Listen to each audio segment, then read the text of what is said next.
Bismillahirrahmanirrahim. Innal hamdalillah nahmadullaha ta'ala wa nasta'inuhu wa nastahdihi wa nastaghfiruhu wa natubu ilaih. Wa na'udzu billahi min syururi anfusina sayyiati a'malina may wa sallim wa barik ala sayyidina Muhammad wa ala alihi wa sahbihi ajma'in.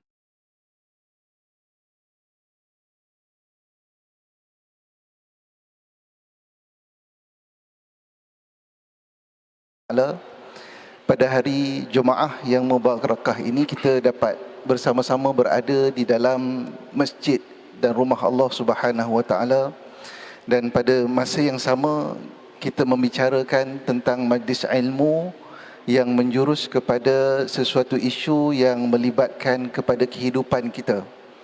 Dan sebagaimana yang telah berada di dalam iklan yang tuan-tuan sedia maklum, iaitu tajuk untuk kita bincangkan pada hari ini ialah makanan halal dari syurga untuk manusia.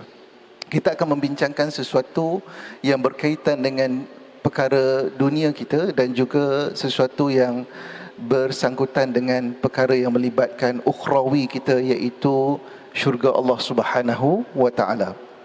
Jadi apabila kita membicarakan perkara-perkara yang berkaitan dengan makanan halal, sebagai mukadimah sebelum saya memberikan perbincangan ini kepada yang berbahagia Prof, saya ingin menyentuh satu ayat Allah Subhanahu wa Ta'ala di dalam ayat Al-Quran, di dalam surah Al-Baqarah.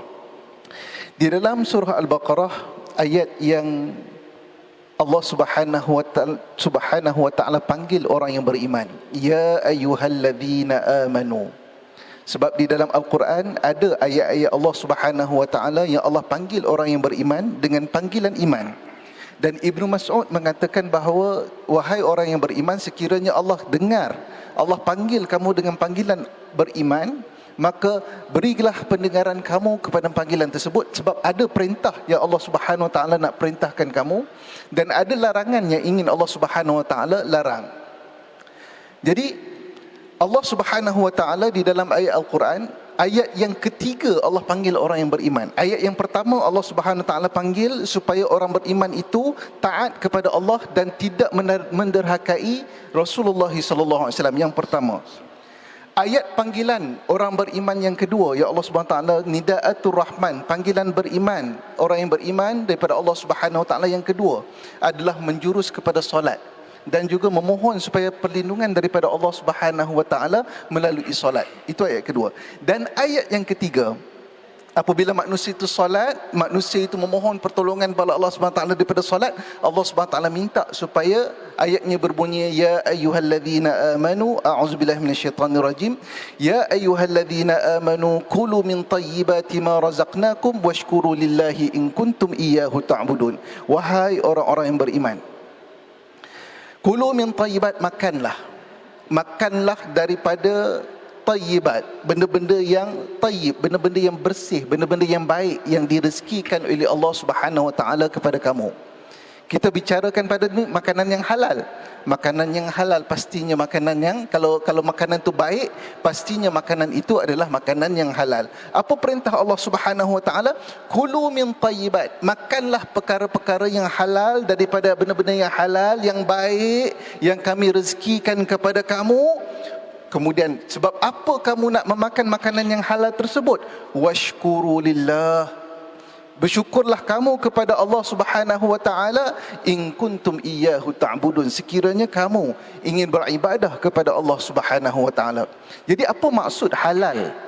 Halal ini adalah sesuatu yang diberikan keizinan oleh Allah Subhanahu wa Ta'ala dari sudut syariatnya, iaitu halal adalah sesuatu perkara yang Allah Subhanahu wa Ta'ala berikan keizinan untuk manusia melakukannya. Sama ada dia nak buat ataupun dia tak buat, dia boleh pilih.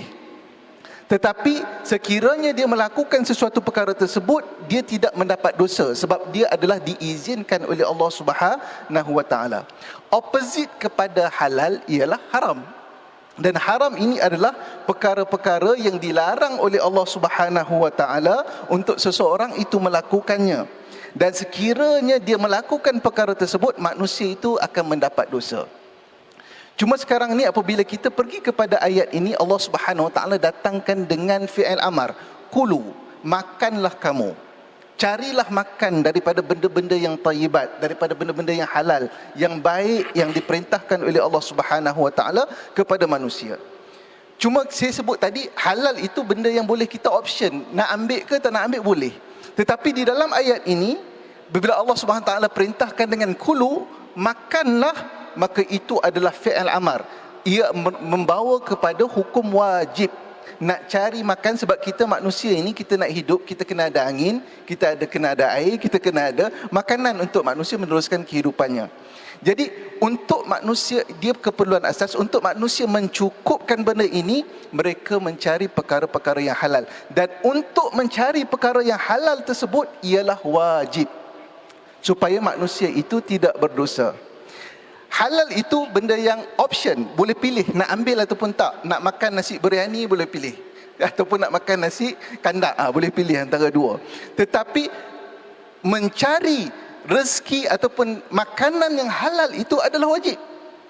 Itu dari sudut pemahaman kita terhadap versi ayat Allah Subhanahu Wa Taala, makanlah kamu daripada perkara-perkara yang baik yang disebutkan oleh Allah Subhanahu Wa Taala. Dan tayyibat ini Allah Subhanahu Wa Taala sebut di dalam Al-Quran sebanyak 20 kali. Ayat Al-Quran yang menceritakan, yang menyebut tentang perkara-perkara yang baik. At-tayyibat, makan benda-benda yang baik ni special Allah sebut, bukan sekali dua. Allah sebut supaya manusia itu cari perkara-perkara yang baik. Allah sebutnya sebanyak 20 kali di dalam Al-Quran. Dan 6 kali di dalam ayat Al-Quran Allah Subhanahu Wa Taala sebut halalan tayyibah. Dia datang dengan halal itu Allah Subhanahu Wa Taala sebut sebanyak 6 kali. Dan perkataan halal saja disebut oleh Allah Subhanahu Wa Taala di dalam Al-Quran sebanyak 4 kali. Cari perkara-perkara yang halal, makan perkara-perkara yang 4 kali Allah sebut. Banyak Allah Subhanahu Wa Taala menyebut at-tayyibat. Makanlah perkara-perkara daripada benda-benda yang baik, iaitu 20 kali Allah Subhanahu Wa Taala sebutnya di dalam Al-Quran. Jadi kita nampak bahawa arahan Allah Subhanahu Wa Taala yang kita sebutkan tadi di dalam ayat tadi adalah membawa arahan supaya manusia itu mencari perkara-perkara yang baik dan halal untuk diletakkan ke dalam perut manusia supaya dia mendapat redha Allah Subhanahu Wa Taala. Dan sekejap lagi saya akan terangkan di pusingan seterusnya, saya akan terangkan mengapa kita kena cari benda-benda yang halal berdasarkan kepada bimbingan Nabi sallallahu alaihi wasallam. Jadi saya rasa itu mukadimah saya. Untuk saya serahkan kepada Prof untuk memperjelaskan dengan lebih lanjut terhadap perbincangan kita makanan halal daripada syurga. Silakan Prof. Terima kasih. Assalamualaikum warahmatullahi wabarakatuh. Sahabat saya Dr. Muhammad Najib, sidang Jumaat sekalian. Alhamdulillah, syukur kepada Allah SWT kita dapat bersama pada tengah hari ini. Tentang makanan, bidang saya adalah teknologi makanan. Kalau kita melihat fungsi makanan itu sendiri kepada manusia, terlalu besar fungsinya makanan itu. Walaupun kita nampak ini sebagai suatu keperluan manusia seharian, tetapi kalau kita melihat lebih daripada itu, fungsi makanan itu sendiri asasnya adalah untuk memberi kita tenaga. Kalau saya mengambil itu sebagai satu contoh dahulu, kenapa tenaga itu kita perlukan? Tenaga itu kita perlukan untuk melakukan aktiviti seharian. Datang ke masjid, solat, untuk kita melakukan aktiviti-aktiviti seperti bersenam, bekerja, mengemas rumah dan sebagainya. Setiap pergerakan anggota kita memerlukan tenaga. Dan apabila kita makan makanan yang baik, makanan yang halal, makanan yang mempunyai nutrien yang tinggi, dan jika kita niatkan makanan itu untuk kita supaya lebih kuat lagi beribadah, insya-Allah kebaikan dan juga kenikmatan akan bertambah dan berkali ganda. Kalau kita melihat lebih daripada itu, makanan adalah berfungsi untuk menjaga kesihatan kita. Dan kenapa kena jaga kesihatan kita? Kerana di dalam Islam menyuruh kita menjaga kesihatan kita supaya sekali lagi supaya kita dapat beribadah kepada Allah dengan lebih baik, supaya kita dapat bekerja dengan lebih baik, supaya kita dapat menyumbang kepada komuniti dengan lebih baik.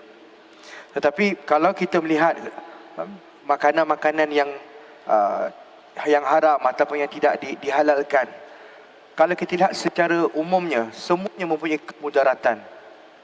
Alkoholnya, makanan-makanan seperti babi dan sebagainya yang diharamkan. Semuanya mempunyai kemudaratan yang tersendiri. Saya ingin mengambil daripada ayat tadi, ataupun banyak dalam ayat Quran seperti mana Ustaz katakan tadi, pelbagai ayat yang menyatakan tentang halal dan thayyiban, halal dan baik. Now, di dalam bahasa, bila kita katakan baik, dia merujuk kepada terlalu banyak perkara. Dan kalau kita hendak memberikan definisi itu di dalam industri makanan, dia adalah sesuatu yang sukar untuk kita lahirkan. Jadi di sini kalau boleh saya kupaskan sedikit tentang apa yang dimaksudkan dengan thayyiban dari perspektif industri makanan, dari perspektif pemprosesan makanan halal. Saya cuba lakukan dalam 5-10 minit Ustaz boleh ya. Jadi bila kita katakan thayyiban di dalam industri pemprosesan makanan, yang pertama adalah makanan tersebut hendaklah disediakan di dalam persekitaran yang bersih.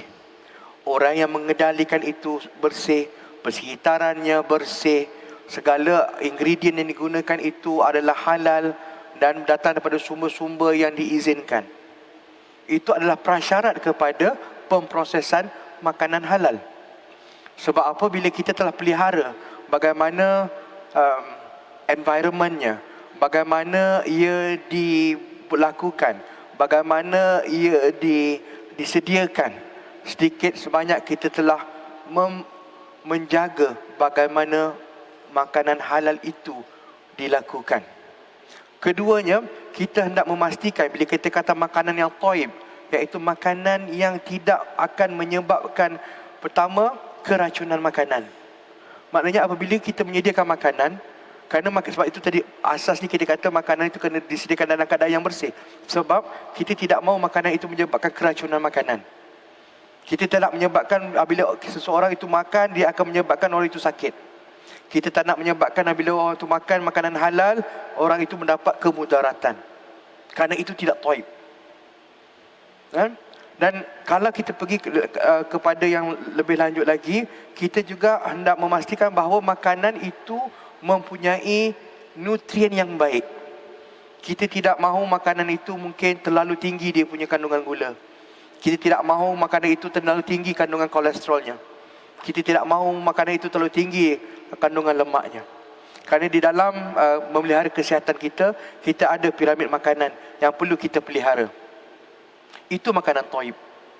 Dan juga kalau kita melihat makanan itu juga ada lagi satu komponen, iaitu komponen yang biasalah kita tahu, iaitu rasanya sedap, melihat dengan baik.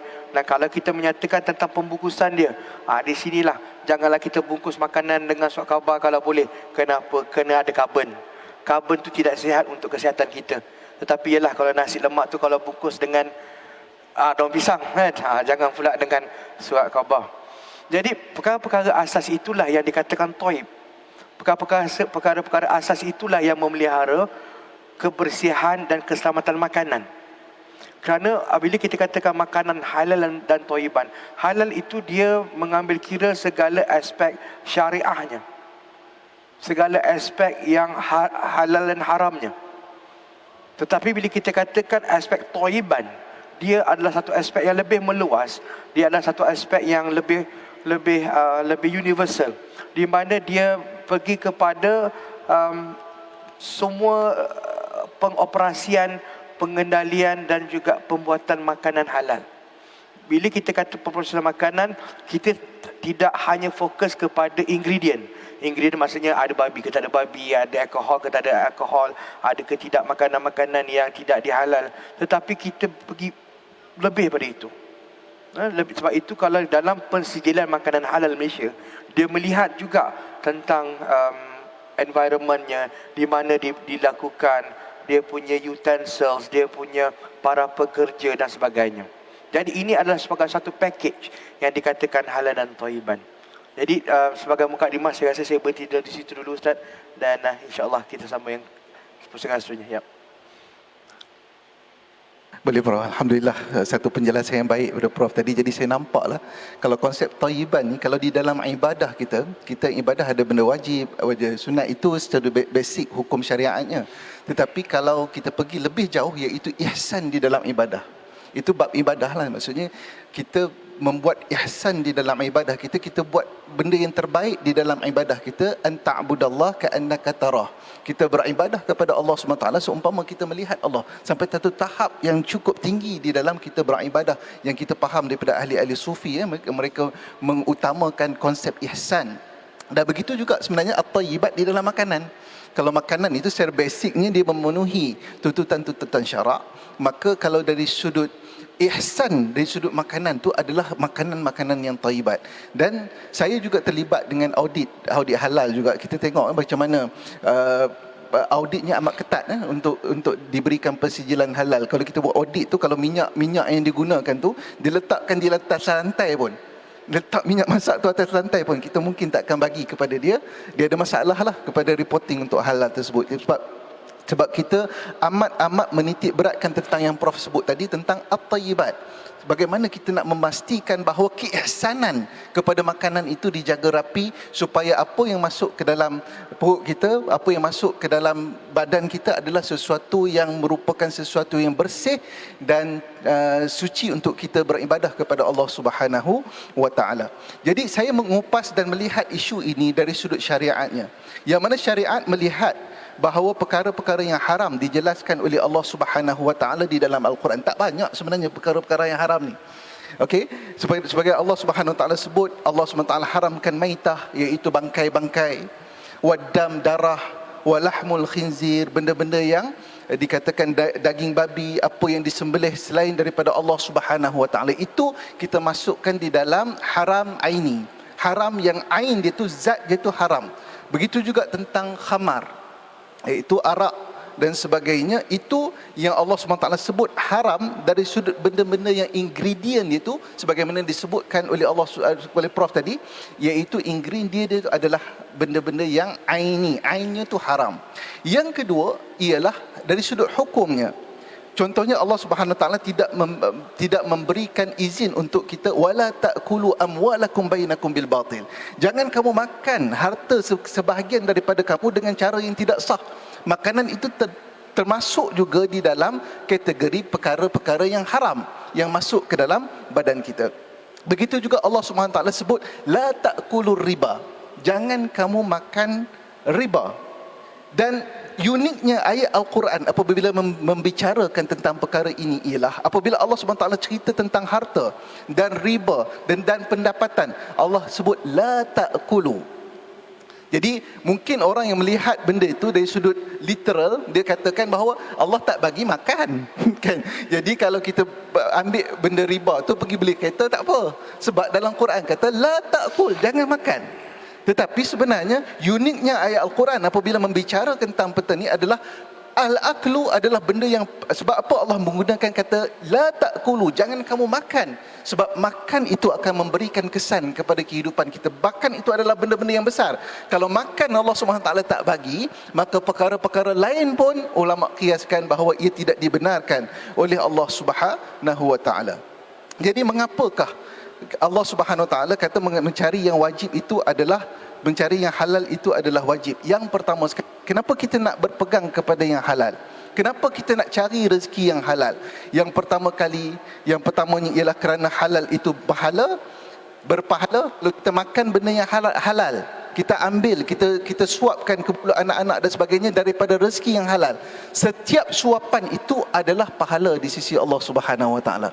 Manakala sekiranya kita menyuap dalam mulut kita dan mulut keluarga kita dan sebagainya, mengambil daripada haram, setiap suapan itu adalah berdosa di sisi Allah Subhanahu Wa Taala. Tuan-tuan muslimin dan muslimat yang dirahmati Allah, siapakah yang memberikan status halal dan siapakah yang memberikan status haram itu? Bukan haram haram. Jadi benda Allah Subhanahu Wa Taala yang menghalalkan. Hukum halal itu bukan datang daripada manusia. Hukum halal itu basic yang kita kena faham, bahawa hukuman haram sesuatu perkara itu ataupun halalnya sesuatu perkara itu datangnya daripada Allah Subhanahu Wa Taala, daripada 7 petala langit. Jadi sebab itulah sekiranya sesuatu benda itu diharamkan ataupun dihalalkan, maka hukum itu adalah sesuatu hukum yang berat yang perlu kita ambil perhatian. Dan ada ulama mengatakan bahawa halal dan haram itu adalah tujuan mengapa syariat itu diturunkan. Yang kedua, mengapakah dalam pusingan ini saya nak sebut mengapakah kita kena cari benda-benda yang halal di dalam kehidupan kita, kerana membawa kekhusyukan hati kita untuk beribadah kepada Allah Subhanahu Wa Taala. Makan benda-benda yang tidak halal, dapat pendapatan ataupun kita dapat pendapatan yang tidak halal, kita gunakan untuk makan, kita gunakan untuk tujuan kita, maka itu akan mengganggu kekhusyukan hati kita untuk beribadah kepada Allah Subhanahu Wa Taala. Sebab apa? Sebab Allah Subhanahu Wa Taala sebut di dalam Al-Quran, ya ayyuhar rasul, wahai para rasul, kulu min thayyibat. Para rasul diarahkan oleh Allah Subhanahu Wa Taala untuk hanya makan dari benda-benda yang baik sahaja. Sebab apa? Wa'malu salihah, dan beramallah dengan amalan-amalan yang soleh. Kerana amalan yang soleh itu ada kaitan yang cukup rapat dengan perkara-perkara tayyibat yang kita ambil dan kita gunakan sebagai makanan kita. Kerana sekiranya kita menggunakan benda-benda yang tidak halal, tidak baik, bukan halal saja, halal dan baik, Rasul diarahkan oleh Allah Subhanahu Wa Taala untuk mengambil makanan yang baik. Kerana makanan yang tidak baik itu akan mengganggu hubungan ibadah mereka dengan Allah Subhanahu Wa Taala. Jadi penting. Sebab itulah orang-orang yang muqarrabin ilallah, kalaulah pernah beberapa guru kami, sekiranya mereka pergi ke luar negara, tiba-tiba dia minta lauk sayur, dia minta sayur je kan untuk dia makan jadi sup, tiba-tiba tengok dalam tu ada secebis ayam. Dia tak tahu status halal ke haram ayam tu, ada sikit je kan. Dia jolok dan termuntah masa tu juga, sebab dia nak jaga hubungan dia dengan Allah Subhanahu Wa Taala. Itu guru kami, yang kami belajar dengan beliau. Dia cerita sendiri, dia bila tengok ayam tu terus muntah. Sebab apa? Sebab benda tu tak boleh masuk dalam jiwa dia, benda-benda yang tak suci, benda-benda yang tak bersih, kerana mereka bimbang kemasukan perkara-perkara yang tidak bersih dan tidak halal tersebut mungkin dapat mengganggu hubungan mereka dengan Allah Subhanahu Wa Taala. Kemudian perkara yang seterusnya, yang ketiga, kenapakah kita perlu mencari benda-benda yang halal? Kerana membawa kepada doa manusia itu didengar oleh Allah Subhanahu Wa Taala. Dan di dalam hadis Nabi sallallahu alaihi wasallam cerita, rajulun, seorang lelaki, ash'asa aghbara, berdebu kulit badan mereka, berada di dalam keadaan safar yang jauh, yang mana keadaan itu sepatutnya Allah dengar doa dia. Yamuddu yadaihi, angkat tangan, ila samai, ke langit Allah Subhanahu Wa Taala, ya Rab, ya Rab, minta kepada Allah Subhanahu Wa Taala supaya Allah terima doa dia. Tapi Nabi sallallahu alaihi wasallam kata, wa mat'amuhu haram, dia makan benda-benda yang haram, wa mashrabuhu haram, dan dia minum benda-benda yang haram, wa malbasuhu haram, kita pakai pun ada efek kepada doa kita, wa malbasuhu haram, wa ghudhiya bil haram, diberi makan, bukan kita ambil makan saja, orang yang diberi makan daripada benda-benda yang haram. Nabi SAW kata, fa'anna yustajabu lahu, macam mana Allah Subhanahu Wa Taala nak mendengar doa seorang hamba yang datang daripada hasil makanannya itu adalah daripada benda-benda yang haram. Seorang sahabat Nabi SAW yang bernama Sa'ad bin Abi Waqqas. Sa'ad bin Abi Waqqas ni sangat terkenal, orang yang terkenal, sahabat Nabi SAW, yang apabila dia angkat tangan saja ke langit, maka Allah Subhanahu Wa Taala pasti akan memperkenankan doa Sa'ad bin Abi Waqqas. Mustajabud doa, orang yang sangat-sangat Allah Subhanahu Wa Taala dengar doa dia, terus boleh naik ke atas langit. Doa Sa'ad bin Abi Waqqas.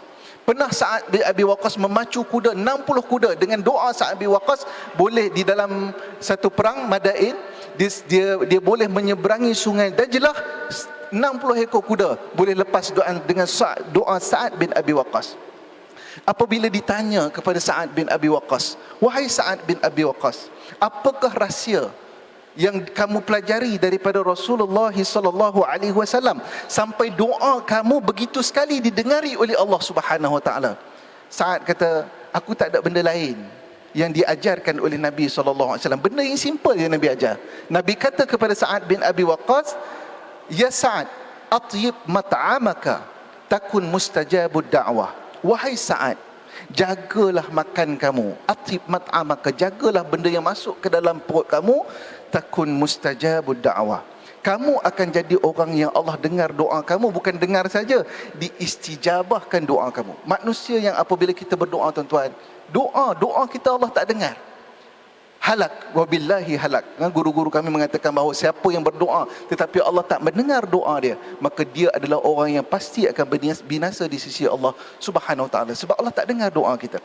Macam mana Allah nak dengar doa kita? Ialah apabila doa kita itu disusuli ataupun dilapik dengan makanan-makanan yang diridai oleh Allah Subhanahu Wa Taala. Kemudian, kenapakah kita perlu mencari benda-benda yang halal? Kerana benda-benda yang halal itu bersih dan suci. Macam mana Prof kata tadi, kita tengok orang minum arak, bersih ke tak bersih? Kan? Nak duduk dekat pun tak nak. Kita tengok orang makan babi, bersih, nak lalu pun tak nak. Sebab benda itu yang mana Allah Subhanahu Taala berikan kepada kita, benda-benda yang halal, pastinya benda-benda yang halal itu benda-benda yang baik yang Allah Subhanahu Wa Taala redai dan seterusnya. Sebagai penutup pada pusingan saya adalah membawa kehidupan kita kepada kehidupan yang tenang dan diberkati. Dan kita nampak bahawa sekiranya manusia itu mengambil perkara-perkara yang halal walaupun sedikit, maka dia akan membawa kepada sesuatu yang diberkati oleh Allah Subhanahu Wa Taala di dalam seluruh kehidupannya di sisi Allah. Saya serahkan pula pusingan ini kepada Prof, insya-Allah. Tafadhal Prof. Terima kasih sahabat. Jadi kalau kita lihat daripada jenis makanan halal, sebenarnya banyak makanan yang halal daripada makanan yang tidak halal. Cuma dari segi pemprosesan makanan halal itu, apabila kita melihat kepada ingredient yang digunakan, di situlah cabaran besar kita sebagai pengguna Islam. Kalau kita melihat makanan yang berada di pasaran sekarang, coklatnya, biskutnya, jamnya, breakfast cerealnya dan sebagainya, kalau kita lihat kepada ingredient, saya yakin lebih daripada 50% daripada yang sinaraikan itu mungkin kita tak faham. Saya sendiri dalam bidang ini masih ada lagi istilah-istilah yang digunakan yang saya tidak faham, yang di mana saya perlu rujuk. Dan saya mengimbaukan kepada rakan-rakan yang lain yang mungkin bukan dalam bidang ini, bagaimana mereka ingin memahami ingredient yang berada di dalam ataupun yang ditulis di dalam label-label tersebut. Yang pertama yang boleh saya cadangkan pada rakan-rakan sekalian adalah, apabila hendak membeli makanan, khususnya makanan yang ada dalam bungkusan, bacalah. Terutamanya apabila membeli makanan-makanan yang datang daripada luar negara. Kerana ingredient yang digunakan itu kadang-kadang nampak macam tiada apa-apa. Tetapi apabila kita membuat sedikit penyelidikan, membuat sedikit research, kita merujuk kepada bacaan-bacaan tertentu, kadang-kadang kita boleh nampak bahawa dia mungkin boleh berasal daripada haiwan. Apabila sesuatu ingredient itu berasal daripada haiwan, kita kena tanya haiwan apakah itu, adakah dia disembelih ataupun tidak. Jadi perkara-perkara ini yang saya rasa menjadi cabaran kepada pengguna Islam. Sebab itulah jalan mudah bagi pengguna Islam adalah untuk mencari makanan yang ada sijil halal. InsyaAllah saya rasa, saya sendiri terlibat dalam pelbagai audit halal di negara kita. Alhamdulillah saya melihat bahawa ini dilakukan dengan suatu prosedur yang sangat ketat. Dia dilakukan dengan satu proses tata cara yang sangat tertib, yang boleh kita percayai. Jadi kebanyakan makanan yang ada dijual di dalam negara kita ni, kebanyakannya ada sijil halal. Kalau tiada tu, itu saya pulangkan kepada kebijaksanaan rakan-rakan. Tapi cadangan saya adalah, bacalah ingredientnya. Bacalah ingredientnya, kalau tidak faham, rujuklah. Kerana itulah yang akan menyelamatkan kita. Macam sahabat kita katakan tadi, kerana bila kita makan sesuatu makanan yang tidak pasti kehalalannya, salah satu daripada akibatnya adalah doa, ibadat kita, kemustajaban doa kita. Kan? Bagaimana kita tahu bahawa apa-apa yang datang daripada sesuatu yang tidak halal, dia punya konsekuensi itu agak tinggi. Kan? Malah ada satu hadis Rasulullah SAW mengatakan, mana-mana daging yang datang daripada sumber yang haram, maka nerakalah tempat baginya. Maka ini sesuatu amaran yang telah dikatakan oleh Rasulullah SAW, yang kita sebagai umatnya yang di akhirat nanti yang akan menagih pertolongan darinya, kena ambil serius tentang perkara ini. Bukan saja sumber yang kita makan, tetapi daripada duit yang kita belikan itu pun kita kena ambil berat. Kerana itu semua sebagai satu rantaian kita untuk menjaga bagaimana kita punya makanan itu halal, sumbernya halal, rantaiannya halal. Kita tidak hanya mahu makanan itu halal, tetapi sumbernya yang kita dapat itu tidak halal. Kan? Jadi kalau saya lari sedikit daripada ini, tetapi ada satu connection yang sangat tinggi, iaitu kalau kita melihat balik kepada surah Al-A'raf ayat ke-19, di mana ketika itu Allah SWT menyatakan kepada Nabi Adam, lebih kurang maksudnya, Ustaz betulkan kalau saya salah, maka dia lebih kurang masuk ayat tersebut bahawa wahai Adam, maka bersenang-lenanglah kamu dalam syurga ini dan makanlah apa saja dalam syurga ini, kecuali janganlah kamu hampiri pohon ini. Nah, kita faham, dan kita semua telah baca ayat Quran ini dan kita faham. Tetapi dalam hal ini yang menariknya, Allah mengatakan bahawa jangan kamu hampiri. Membawa maksud apa?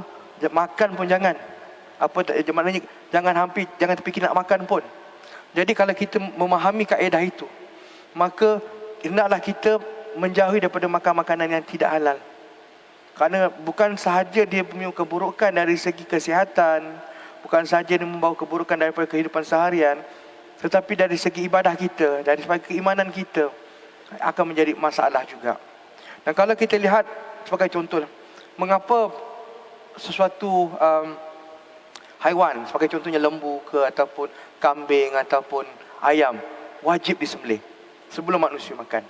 Okay, dari segi syariat kita fahamlah, itu adalah perintah Allah dan sebagainya. Tetapi kalau kita lihat daripada segi saintifik pula, itu adalah satu kaedah di mana kita dapat membuang semua darah daripada haiwan tersebut. Bila kita buang semua darah, membawa maksud darah itu sendiri mempunyai medium yang sangat elok untuk bakteria, virus dan sebagainya, mikroorganisma untuk hidup. Jadi apabila kita sembelih, darah itu semua keluar, maka setidak-tidaknya kita dapat mengawal di dalam daging tersebut telah keluar bakteria-bakteria yang mungkin menjadikan masalah ataupun keracunan makanan kepada manusia. Jadi salah satu daripada hikmah mengapa haiwan tersebut perlu kita sembelih, dan kalau dalam hadis tidak saya lebih kurang maksudnya, dan hendaklah darah tersebut keluar seperti arus sungai yang mengalir. Maknanya darah tu kena mengalir untuk memastikan apa? Bakteria dan mikroorganisma keluar daripada badan haiwan tersebut. Dan ini juga salah satu cara bagaimana kita dapat memelihara kelembutan daging tersebut. Kan? Jadi kalau kita lihat di sini juga bahawa larangan ataupun suruh makan makanan halal, suruhan untuk mencari makanan yang halal, semuanya adalah untuk kebaikan manusia. Seperti mana kalau kita lihat alkohol, kan? Mengapa alkohol itu diharamkan? Walaupun ada sedikit penyelidikan menunjukkan bahawa ada penggunaan alkohol yang baik, tetapi kemudaratannya itu melebihi kebaikan yang dianjurkan, yang terjumpa di dalam penyelidikan-penyelidikan tertentu. So, saya dah dapat cue untuk berhenti. Jadi, sebagai kesimpulannya rakan-rakan sekalian, untuk mencari makanan halal itu bukan saja tuntutan dari segi agama, dan dia juga adalah untuk manfaat kita, untuk dalam seharian, menjaga kesihatan kita, dan juga menjaga afiat kita dunia dan akhirat, insya-Allah. Terima kasih Ustaz. Terima kasih Prof. Perbincangan kita menarik. Kita kalau ada masa, tapi masa amat mencemburui kita sebab kita akan solat Jumaat. Allah SWT sebut fakulu minha raqadan haitsu syi'tuma. Makanlah raqadan, makanlah apapun haitsu syi'tuma. Kamu nak makan apa? Wala taqrabu hadhihi sajarah. Jangan, Allah larang satu je. Tetapi banyak-banyak benda yang halal dan Allah larang satu je. Ulama sebut, nak cari yang halal susah, nak cari yang haram senang. Sebab halal ni dimemerlukan kepada prosedur. nak pinjam bank contohnya, benda nak cari benda yang halal, dia perlukan prosedur. Nak dapat sembelihan yang makanan yang cantik, yang baik, kena tengok ingredient dia susah. Tetapi itulah bukti ketaatan kita kepada Allah Subhanahu Wa Taala. Kita mengikuti kesusahan tersebut untuk kita jadi hamba Allah. Carilah perkara-perkara yang baik, kerana perkara-perkara yang baik itu, makanan-makanan yang baik itu akan membawa kita kepada syurga Allah Subhanahu Wa Taala. Aqulu qawli hadza wa astaghfirullahal azim li wa lakum. Terima kasih tuan-tuan, terima kasih Prof. Assalamualaikum warahmatullahi wabarakatuh.